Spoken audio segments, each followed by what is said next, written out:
Oh boy, musicians are an interesting group of people, somewhat eclectic at times, and in some cases even eccentric. Well, we're going to have a guest today who I think maybe meets all of those categories, and you're going to enjoy the conversation. I think you're going to enjoy meeting him and learning what he's all about. So put on the brakes, grab a cup of coffee, and join the conversation because it's time for Coffee Breaks with Steve.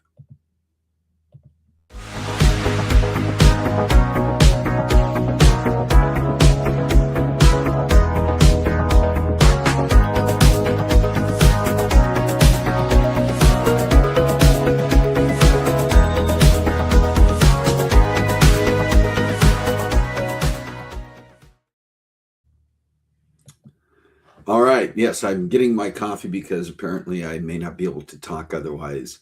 Welcome to Coffee Breaks with Steve. I am Steve, and this is the show where we come together around our virtual coffee table each week and join the conversation to chat about interesting topics with amazing guests. You're going to meet one of those amazing guests today. Good to have you here. And Cheech is here. All right. Joining us on YouTube. That's good. It's good to know that the YouTube site is working. It's always interesting to get together around certain people and certain topics. I'm a fan of music. I'm Good morning, Rick. Um, I have no idea what that is. That's music that's playing there. Oh, I see what happened. Something came in. I don't even know if you're hearing that, but something popped in on my headphones. It's always weird when I have multiple windows open here because sometimes things leak in. And I was just getting some weird music through my headphones, which didn't need to be there. It's going to be one of those days. Um, I'm just thrilled to be back here. We took a week off last week. Carol and I were in Utah. We've been busy for a couple of weeks. If you were with us a couple of weeks ago, we were with my siblings and all of their significant other spouses in Lincoln City, Oregon for our annual sibling get together. We broadcast from there. And if you tuned in, you saw that we were constantly we were constantly being visited during the show by the siblings and their spouses. That was so much fun. But last week, immediately following that, Carol and I drove from our home in Spokane, Washington, to Utah, like basically the better part of a day's drive, to go to my sister's house, Kathy, and her husband Rod, who live in Utah. We had just seen, of course, couple of days before at our sibling get together, but we were there primarily so that we could do some ancestry research at the Latter-day Saints, the Mormons family, what do they call it? The Family History Library or Family History Center, I think is what it's called. And they just have a massive just resource center for doing ancestry research. Carol's been very involved in that. I'm starting to get a little bit more involved in researching my family. And Carol made more significant progress than I did, but it was a very fruitful and interesting time. We got to see a lot more family. A lot of Kathy's family lives nearby, as well as my younger sister, Corey, who passed away a few years ago. Her kids all live in the area. And so we were able to visit with them as well. It was great. But we took last Saturday off as a result of that, and it's just good to be back. I think we're going to have a lot of fun today. I want to get to our sweet and savory, and I do want to know how all of you are doing, what's been going on, and what you're about. And we've got things are going to get busy and stay busy here with us in this weekend and in the coming weeks, which is always fun. And I want to talk to you about something that I ran across recently. I thought was somewhat interesting. Again, talking about music. There's been a 100-year or more than a century. Piano players, pianists, and music teachers have argued over whether a performer's touch can actually change the tone color of a piano note. And now scientists say the answer is yes. Using a cutting-edge sensor system that tracked piano key movements at 1,000 frames per second, researchers discovered that elite pianists subtly manipulate keys in ways that listeners can genuinely hear, even if they've never played piano before. Basically, the thought was that once you hit the key on the piano and the hammer of the piano strikes the string, that's you no longer have control. I mean, you can change. There are things you can do with the pedals, and there are things that you can do to make it softer sounding or heavier sounding. But researchers led by Dr. Shinichi Furuya, of the Neuro Piano Institute and Sony Computer Science Laboratories, Inc., used ultra high-speed sensing technology to uncover the hidden movements behind expressive piano playing. Their findings, published in the Proceedings of the National Academy of Sciences, suggest that the subtle motions of a pianist's fingers and hands influence how listeners perceive qualities such as brightness, heaviness, and clarity in music notes. You can easily do a search. I'm not going to spend the entire time here going into the entire article. There's just a tremendous amount that is tied to this. But just fascinating information. If you've ever listened to anyone play the piano and you think, wow, there's almost something about listening to someone who is an expert, who's an elite piano player, and going, it just sounds different when they play. Apparently that's true. There is more control in the subtleties of someone who has that tremendous level of training and experience and connection to the keyboard. And I just personally found that to be fascinating. And since we spend so much time here talking about music, and we're going to be talking about music today, it seemed like that was a fitting thing to talk about. All right, Kathy is here. Carla is here. Anyone else join the conversation that I haven't said hi to yet? If you have joined the conversation, please do say hi. And when we get into our topic today, please also take part in the conversation. I want to get to our guest today and tell you just a little bit about him as we keep moving here. Not many people can say that they ran away with a circus to get their act together. Charles Chuck Roegiers is a retired U.S. Navy bandmaster who joined the Navy music program after working as a circus musician, acrobat, and, wait for it, flying trapeze artist. Before you ask, yes, his circus memoirs entitled Some of My Favorite People Are Elephants are available on Amazon.com and other venues. He currently works as a freelance scriptwriter, music arranger, and published author, having written over 90 show scripts for 17 different choruses across the country. His musical works include commissioned arrangements for various groups, including the Dapper Dans of Walt Disney fame. A staff instructor at Harmony College Northwest, Chuck has taught courses in music arranging, creative script writing, and music theory. He is a seasoned master of ceremonies and the ridiculously proud director of the Acapella Soundsations Sweet Adelines Chorus in Kitsap County, Washington. I don't know that much more needs to be said, but you're going to hear a lot more about that, what was just discussed in that introduction, as we get to meet Chuck Roegiers.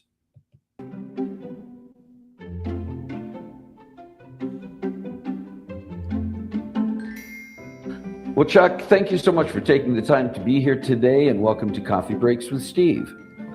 Thank you very much. Excited to be here. Well, you know, I always think it's interesting to start at the beginning. What do they say in Sound of Music? Let's start at the very beginning, a very good place to start. Very good place to start. Yeah, and I always think it's fascinating when we're talking to people who have a background, who have experience and talent in certain areas, to go back to the beginning. Can you talk a little bit about your early life, musical experiences, or anything else that kind of started you on the path to where you are today? Early life. Shall I quote Steve Martin? I was born at a very young age. Music started with my family in a very organic way, I think. And I think that's the way to enjoy music, is just by experiencing it for the joy of music, not because you're educated in it, not because you study it so much or you do it as a living. But we sang in the car, we sang, we'd gather around the piano and sing, we'd sing doing the dishes, and no musicians, just singers. I think to my knowledge, the first one to branched off into any kind of music education or profession. And I fell in with a bunch of guys in junior high and high school and had some good mentors along the way. And it just cultivated this kind of passion for music, really. Music is fascinating. Yeah. So where was it along that path that you began to realize that maybe music was going to be more than just something organic, more than a hobby, and maybe something that would be part of your life's pursuit? Oh gosh, this is all kind of a terrible story. I was in high school in an advanced algebra class, and I don't even think I should say his name. He's dead now, but the guy was kind of severe, shall we say, and he didn't hold his tongue when it came to belittling students. And the guy I made a question about I think it was an isosceles trapezoid of all things. That if you do this, can you do this? And he just humiliated me in front of the class and said, well, what you're trying to say is, if this is this and this is that, can't any fool plainly see?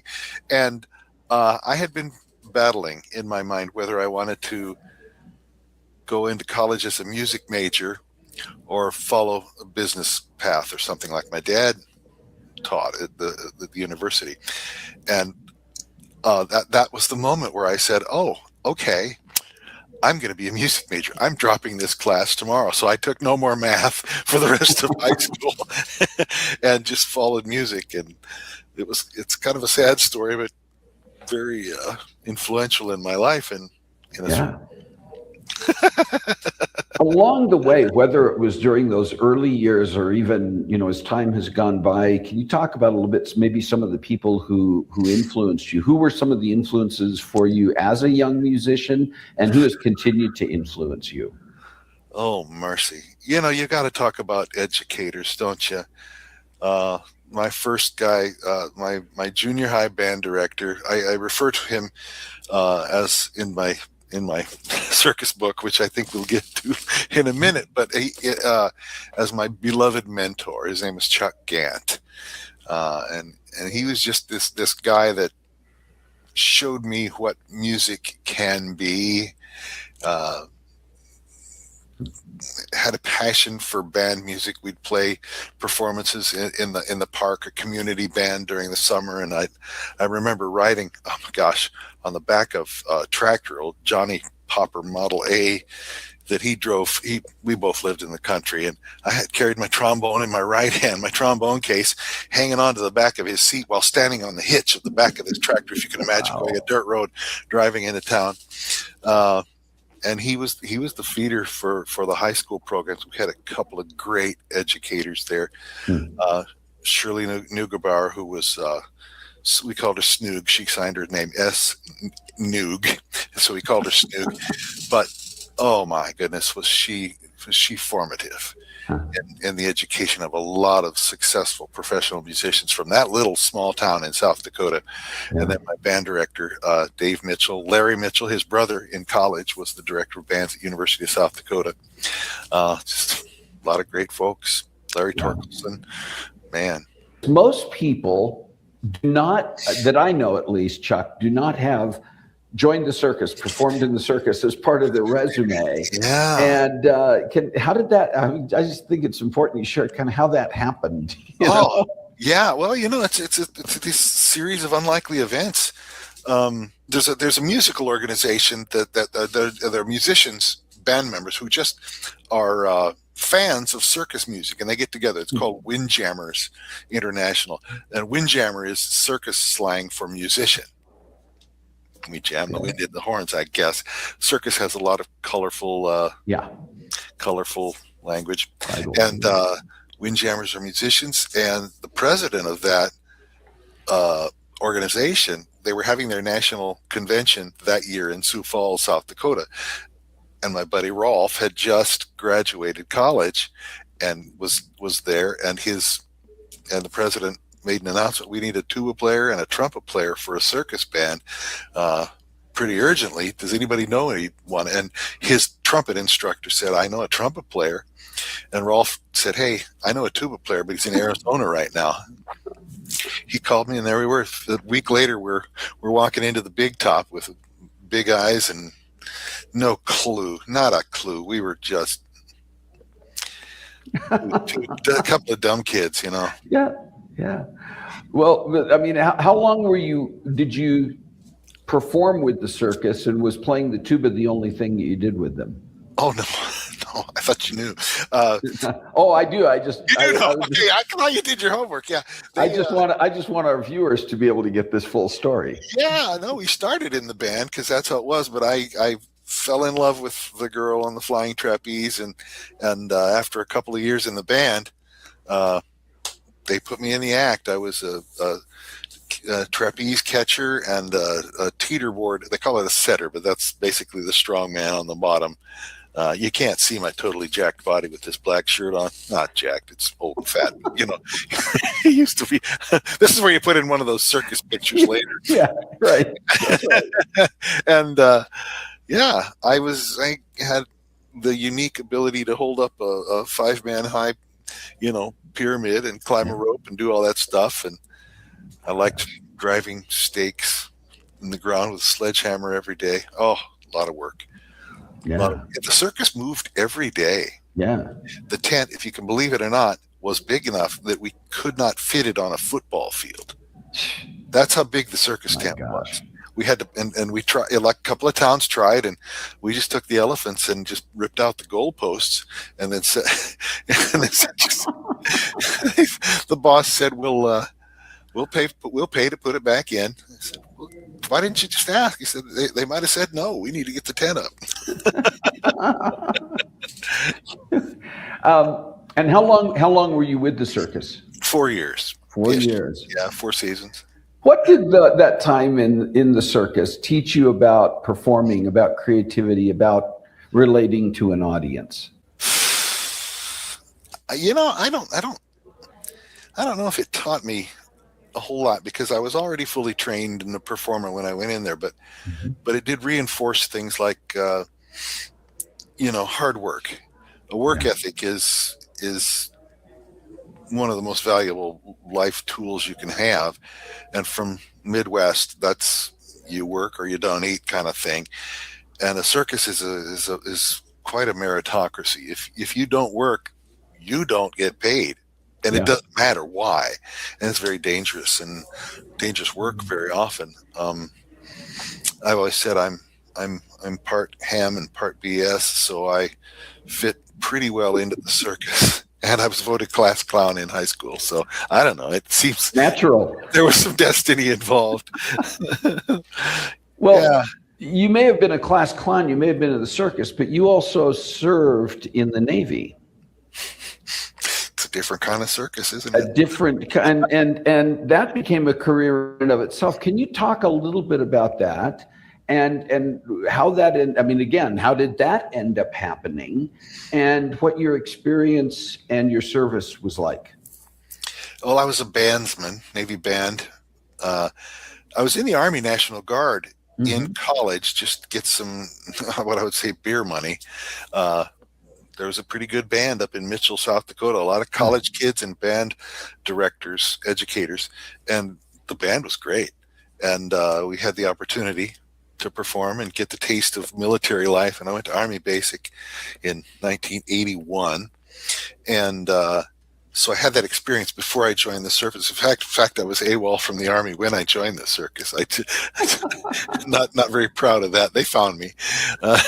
And I got into the Navy, and I went into the Army recruiter in Sioux City, Iowa. And they said, well, get on a scale. Get on a scale and we'll weigh you. And I was like, 7 pounds overweight, not fat at all. And I was a little bit put off by that. And they said, well, just lose 7 pounds and come back and we'll have another shot. So I walked across the hall into the Navy recruiter with all the bravado in the world. Say, hey, am I too fat for the Navy too? And they said, no, come on in. Come on in. And they did they do a measuring thing with tapes, and I wasn't even a problem. But the Army lost out, I like to think, or I did a little bit. But the Army did prepare me in a way for a successful Navy career, because I did a lot of screwing up in the Army, kind of got it out of my system. And so by the time I joined the Navy, I had a focus toward a career path, and learned from my father business practices that if you want to be successful, this is what you do. You look at your short-term goals, put in your long-term goals, and if they're not in line with each other, then you adjust course. And my mom always said, if you want to be something, find somebody who's already done it and act like they do.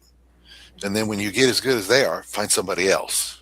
That's kind of what I did. It wasn't real creative or groundbreaking. Just imitated better people until I kind of became a bandmaster. Somewhere along the way, barbershop music became a part of what you do. And I'm curious about when and how that happened. That was in high school with my chorus and chorus director. We had my dad was a big barbershop fan, and he always took us to there was a show out in, oh my God, Viborg, South Dakota, a tiny little town, but they held a big barbershop show in this high school gymnasium, and it was packed. It was completely packed every year. A little stage, and they brought in world-class talent, Wow. and just made a ton of money. And we went every year, but it was, we had to drive like an hour or something to get there. And that put the love of the harmony in my ear, as it does to so many folks. Yeah. But then we had a high school come visit our high school chorus come and sing. And they had a student quartet. And I thought, hey, I can do that. Got 3 other guys, and we started busting chords. And, Wow. then life got in the way. But I still had that love of singing all the way through it. By the time I got a desk job in the Navy, I was able to join a chorus. So it was really there and living inside you for a long time, obviously. Yeah, I'll tell you something. That harmony lives inside all of us. Mm-hmm. It's part of. Now I can go full music theory nerd on you here. Do it. Just when your eyes glaze, just touch your nose or something, and I'll stop. The vibration frequencies that exist in everything in our planet, they have a certain ratio. Mathematical ratios, just 1 to 2 to 1 to 2 to 1 to 3, very simple ratios, but everything vibrates, and everything, and and our ears pick on a very, very small range of that huge spectrum. And I think there's a whole lot that only our subconscious mind picks up on, and I don't, who knows what's going on there, I don't know. But if you compare those ratios, those vibration frequency ratios, when you get into the 3rd octave of what we call the overtone series, there's a barbershop 7 chord. We call it's a dominant 7 type chord. And excuse me for geeking out, but it's in nature. Of course people love it. Yeah. We're already experiencing it, and it marries up with what we're already experiencing on the subconscious level. Yeah. And we put that chord in everywhere, barbershops too. Just like, the romantic era composers, Franz Liszt, those guys. Yeah. I think a couple of other things that people maybe, if they've encountered barbershop at different places, most people in different settings, but you talked about that dominant 7th. There are also elements of barbershop typically, if not universally, is sung a cappella. And it's the voices bringing those tones together, and phrasing. It can be very interesting in terms of how phrases are put together in terms of, you have a certain tempo, and then you may break away from that tempo and become a little bit legato or just retard on something. I mean, you do a variety of things, and that can be up to the arranger, that can be up to the director to make some of those choices, right? So you get a lot of creativity and individualism. Even if barbershop groups are singing the same song, they can approach it differently in a lot of ways. You speak big truth, Mr. Steve. Yes, that is very true. One of the things we talk about in our arrangers course is that once you have created this arrangement, this piece of music, let it go. It belongs to the world now, and the directors and the quartet leads, whatever, they will make it better than what you put on paper. You can suggest something, but you've seen one of the things in barbershop choruses, we have to tell new people, especially musicians, the rhythms written on the page are just a suggestion. Yeah.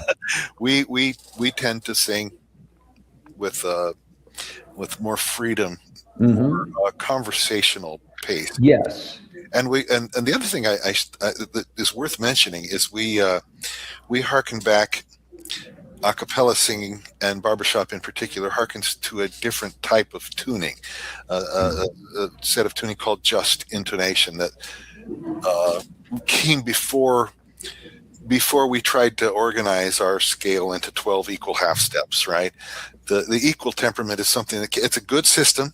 It allows bands and orchestras to play with keyboard instruments and fixed instruments like that, and they all sound equally out of tune and equally in tune. They're all equal. Yeah, that's right. Equal's not necessarily good, because when you can tune a chord according to those vibration frequencies that are in nature, it really touches something in the human spirit.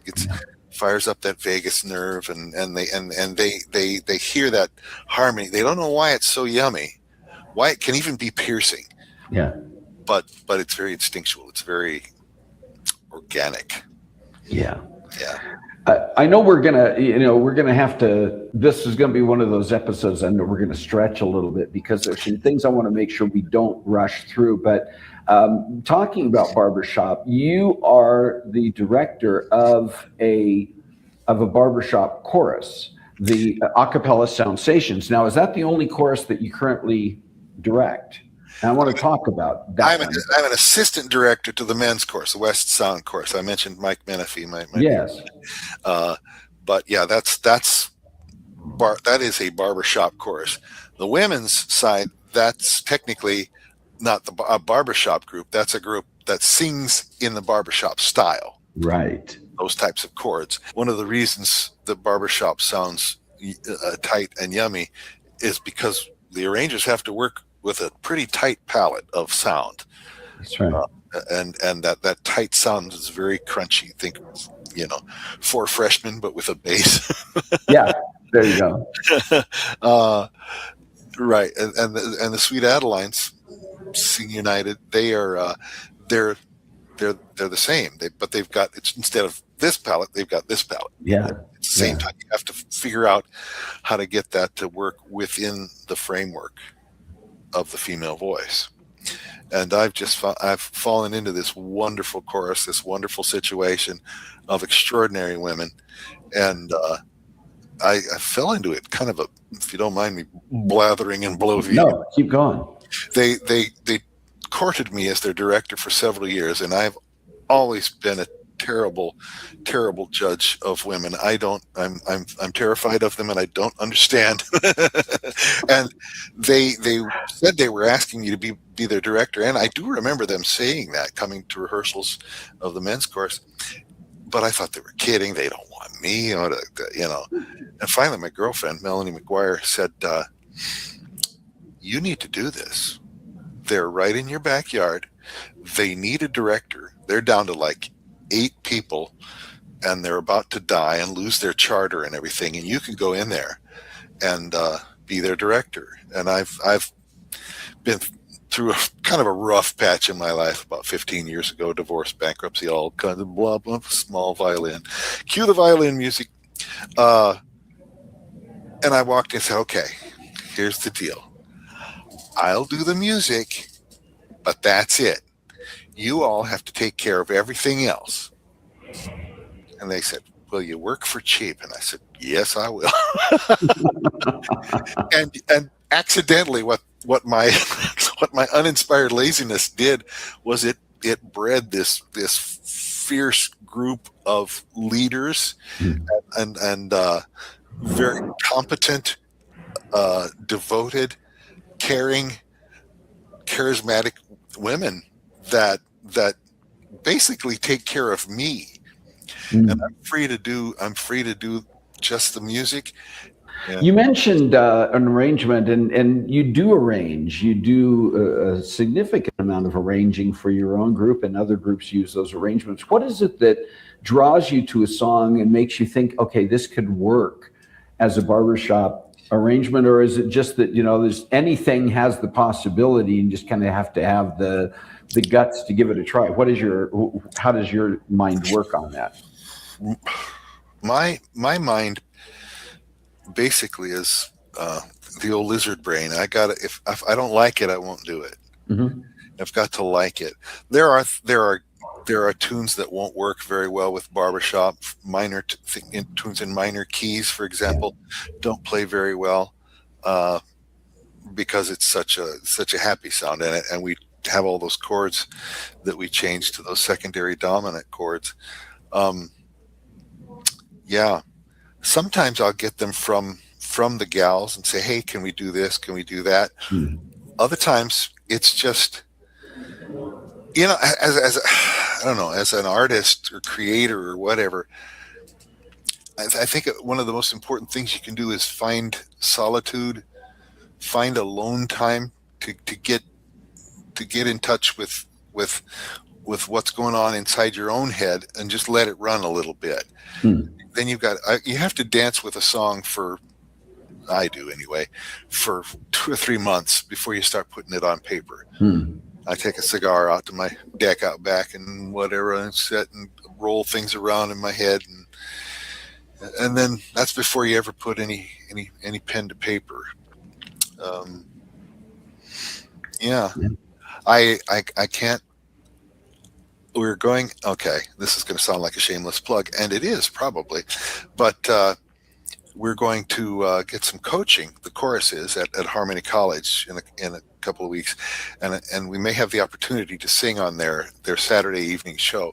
And we're singing a piece that I've called Buzz Buzz Buzz, and I had the very, very good fortune several years ago of doing some arrangement for the Dapper Dans in Disney, famous barbershop quartet that roams Main Street, USA. But one of the things they do is they tell jokes in the middle of their songs. And that's kind of a unique thing in the world. All they say is, okay, so stop here and just write joke number 1, and then pick it back up. Okay. Write a little vamp or something. And the gals said, we're singing so many slow songs. We need something that's fast and fun. So I got this Ogden Nash poem, a fly and a flea flew and a flew. Said the fly to the flea, what shall we do? And it's just a ridiculous little nonsensical thing. Put that to melody, and then did Turkey in the Straw, which is one of the tunes I did for the dance. Because Steamboat Willie, he's whistling Turkey in the Straw. That's a an animated feature with Mickey Mouse in it, and he had his 75th birthday back then, and so I mashed those together and took joke breaks, and these gals come out and they're telling. Basically, it's a series of dad jokes and groaners, but who can't love?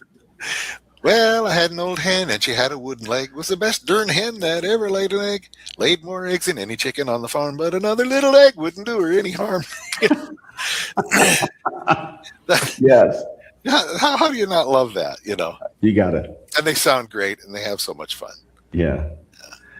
Changing gears, because you mentioned early on, you brought up your circus book. You are an author. And I'd like to give you an opportunity to talk a little bit about circus book and anything else that you've written that you'd like to plug a little bit, or just talk about what has led to that kind of writing. I assume at this point we'll put some images We can share some. You're right. You're absolutely right. No, I'm being my first foray into authorship was a book I did about the NFL and championships throughout the first century from 1920 to 2020, and I broke so many copyright rules. I just have, and I can't ever publish it, but I've got it sitting on my, but I spent so much time, and I've always, writers write. It's one of those truisms in nature. And when I was in the Navy, I used to stress write. If I got into a situation that I just couldn't stand, I'd go and I'd write down my feelings and things. It got me in a whole bunch of trouble one time, but so that's just what I did. I went through the terrible time in my life. I wrote the football book. COVID came along, and I started writing this book. Well, it's a collection of fairy tale. I want to call them fables, I guess. It's called Rufus Rides a Catfish, and other fables from the farmstead. They're bedtime stories that my dad told when we were kids, and I put a collection of. There's a series of 10 of them, and put those all in a binder, and you can either get the whole tome or buy them individually, and there's a teacher's manual that they could homeschool and use if they want. But it's something that Dad has always wanted in life. He's always got a big dream about. We get those published, because we tape recorded his storytelling, and we've got those recordings still. And I went back and listened to that. And at a certain age, the nostalgia becomes very important to us. We want to leave a legacy, and this was something I could pass on to my descendants, whatever, and say this is what life was like in the 70s on a farm in South Dakota, if animals could talk and ride on fish and that kind of stuff. And that was a gift to my father. It was the time my mom was very stricken with Alzheimer's, and she died in the middle of me writing those. And there's a chapter in there. But also with the barbershop, I've done some MC work, quite a bit of MC work actually, and I was hosting the Sunshine District competition down in Florida, one of the sessions, and instead of telling dad jokes and corner barbershop things, I said, I'm going to try something different, and I'm just going to tell you stories about when I was in the circus, because I had a bunch of, like the Old Man and the Lion, and I had so many people come up to me and say, "Oh, you've got to write that down. You have to write a book." Well, this was 2000, I don't know, 5 or something. 20 years later, along comes COVID, and I say, I've got some time. Why don't I start? So I just wrote the book of memoirs, and it starts from that phone call from my friend Paul. Hey, you want to join a circus? To all the way to when I got out and joined the Navy. Wow. And then my girlfriend, Melanie is she directs Northwest Harmony Chorus down in Vancouver, Washington. Just a brilliant gal. Not a lot of musical education, but she's brilliant, and she's got a bunch of great ideas. And I hope she's not watching this, because that'll just get the big head going. But we have this kind of thing. She says, "You know what you should do? You should do," and then followed with this crazy idea that I know is going to cost me a lot of work, but it's such a good idea that I just have to swear a little bit. So, got it, because I know it's going to be 3 weeks. She says for the audible version of my book, she says you should put some music between each chapter. Get some calliope music, which the proper circus pronunciation is calliope. Calliope. So I found some calliope music online, a guy that played in different things, and I contacted him and said, "Can I, use this?" He said, "Yeah, take it, do it, go it." And I pieced together a little bit of calliope music for the beginning of each chapter, and it really was a great idea. That's great. So all of my stuff is on Amazon, also available with at Audible with me reading. Yeah, and we will, and as you mentioned, we'll have images. We'll be sharing those on here so people can find them. Along with that, as we're wrapping up, is where can people find information about Acapella Soundsations? Well, let me pull out the card here, because I want to make sure I get this right. Facebook.com/Acapella Soundsations. Acapella is not spelled the traditional way. It's got 1 C, 1 P, and 2 L's, and all one word, the way they do it. And again, we'll be posting that up here so people. Oh, good. And then we've got the meetup.com at Acapella Soundsations. So like there it is. There it is. We got that. Well, Chuck, I know there's a lot more we could get into, which maybe means we need to have you back at some point, but I want to say thank you for taking the time to join us, for sharing those amazing stories, and even nerding out a bit. That part is fun too. I also want to say thank you for your service, and just want to thank you for all that you do to share creativity and inspire creativity through the things that you are doing with Acapella Soundsations and in so many ways. Oh, well, thank you. And thank you for approaching me at competition and saying, "Hey, something's going on with your chorus that I like, and there's a vibe." And I appreciate you noticing that. There is a vibe. There is a vibe, and you bring it. I mean, it comes through the chorus, but you certainly bring it as well. So appreciate that, Chuck, and appreciate that. Take care of yourself, man. All right, thank you, Steve.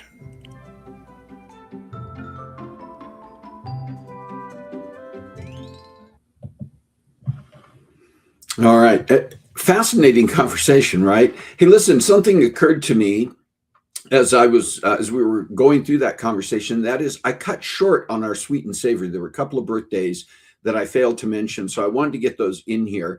Brendan K. Wood, If you recall, a couple of years back, we had the K-Woods on to talk about their documentary To Die For.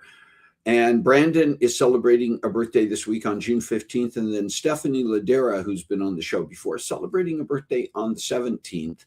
And so we do not want to let those go by unnoticed. So my apologies for missing those. And if you do have a special day this week, you can put that in the chat. If you have one coming up, you can email us to make sure that we have that information as well and can celebrate that with you. Okay, I wanted to make sure we covered that. I also want to let you know, in the few minutes we have left, I want to let you know about some things that we have coming up on Coffee Breaks. We've got some great things going on this summer and a few in the next few weeks. Next week, two of our favorite people, each of whom have been on the show before individually, they're going to come on together.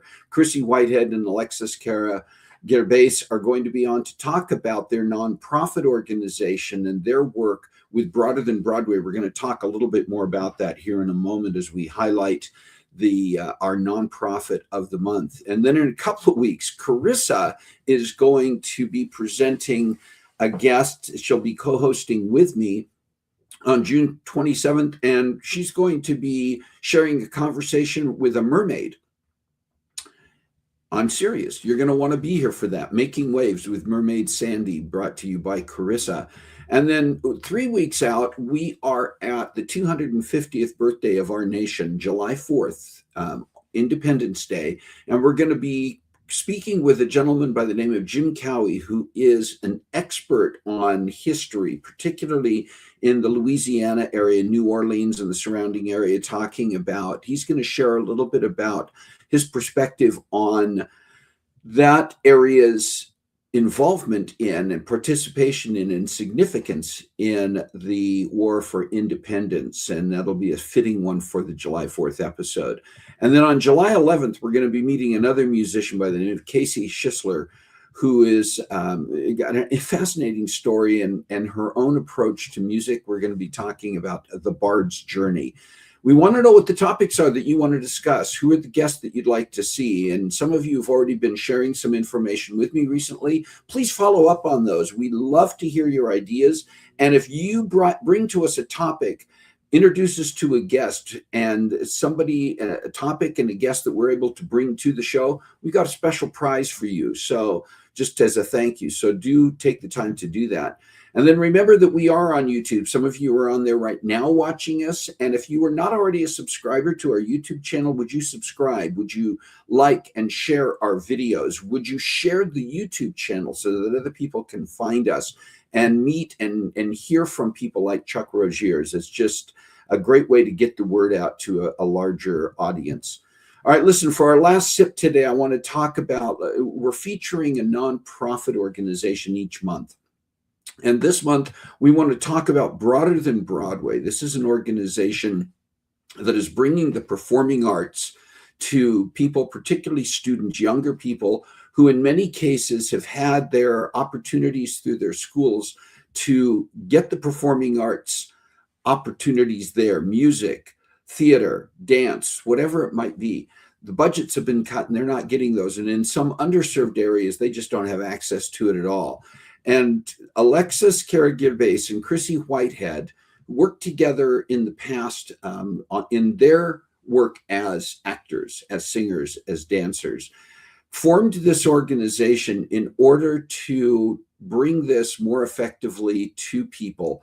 And I want to try to share, we'll see if it works here, but I want to try to share a brief video that talks just a little bit about what they have put together. So let's see if we can get this to work.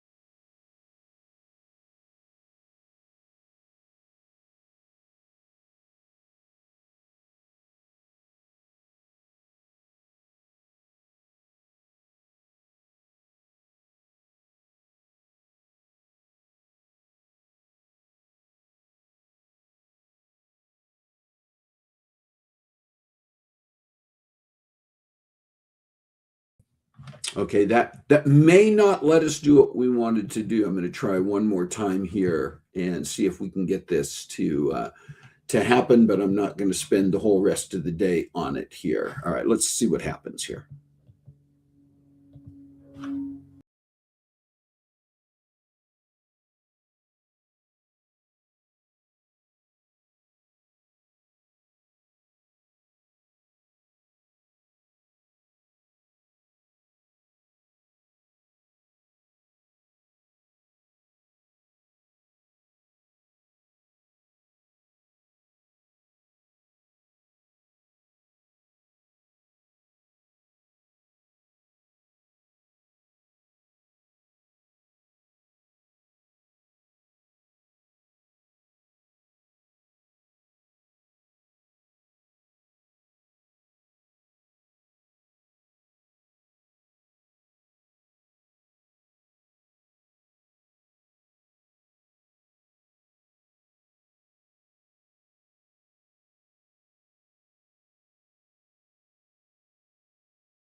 Okay.